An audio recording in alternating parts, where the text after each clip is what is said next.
If you've been keeping up with the box office recently, I'm sure you've noticed a certain trend starting to arise in movies being put out this year.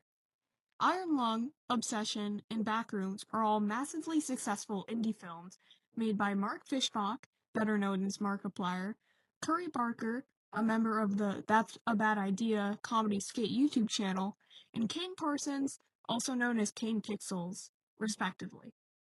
Just to give you a quick rundown in case you haven't seen the films, Iron Lung follows the story of a convict named Simon exploring an ocean of blood in a post-apocalyptic, futuristic world after humanity dwindles due to an event called the Quiet Rapture.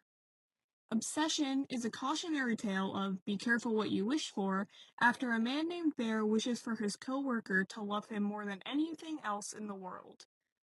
The Backrooms follows Clark, the owner of a rundown furniture store, and his therapist Mary, discovering and exploring a never-ending passage of hallways and the evil that has been working in his establishment all along. These movies have all displayed astonishing runs in the box office. Iron Lung, released on January 30th of this year, sustained a domestic opening of $17.8 million and was shown in a little over 4,000 theaters globally, despite its plan to only release in 60 theaters in America. Iron Lung was self-funded by Markiplier himself and made over 10 times its production cost, earning $51.2 million internationally. Obsession, released on May 15th, opened domestically with $17.1 million in 2,600 theaters in the US. Despite its budget being roughly $750,000, Obsession grossed a whopping $305 million internationally, holding the record for the highest earning release ever with a sub-million budget.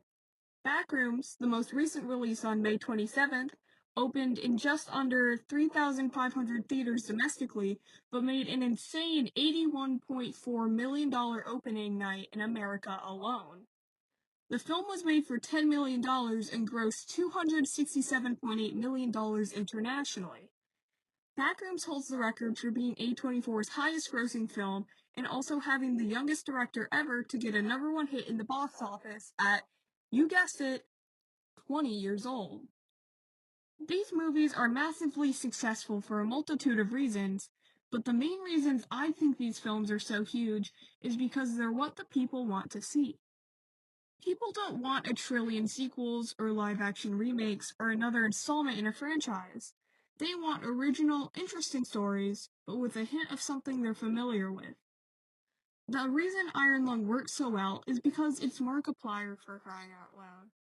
Mark's acting keeps the audience engaged while still getting them invested in the world and the story. Backrooms works so well because it's the Backrooms, an IP people are already familiar with and intrigued by, that a movie adaptation just makes sense to pull them deeper into the world. Obsession works because Curry Barker has already made movies people enjoy. Milk and Cereal is one of his biggest hits, and people want to chase his style of gritty horror filmmaking. These films work because people want to see them.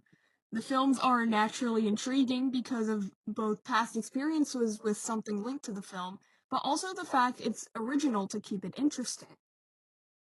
Another thing that I think draws people to these indie films is that it's incredibly inspiring.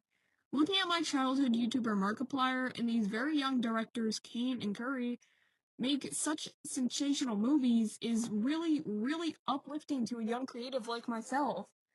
I hope to make my own animated shows someday, and these films are giving me a brighter outlook on my goals and make me think that maybe it's possible in the end. After all, if they can do it, why can't I? The surge of indie movies in the film industry is extremely refreshing after such a drought of original content. For movies released in 2025, I counted at least 20 sequels, franchise installments, or live-action remakes. 20!